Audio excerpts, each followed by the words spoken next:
বলতে চায় না। শুধু নিজে থেকে কথা বলা বন্ধ করে দেখো, দেখবে অনেক আপনজন বড় হয়ে যাবে। আসলে কেউ আপন হয় না।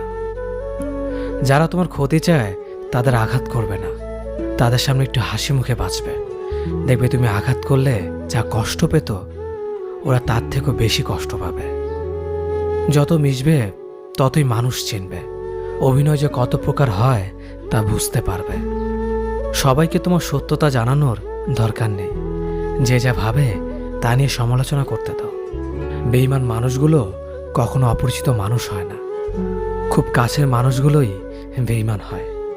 পাতা ঝরার আগে পাতার রং বদলে যায়, আর মানুষ বদলানোর আগে কথা বলার ধরন বদলে যায়। মন কখনো ভাঙে না, যেটা ভাঙে সেটা হলো বিশ্বাস।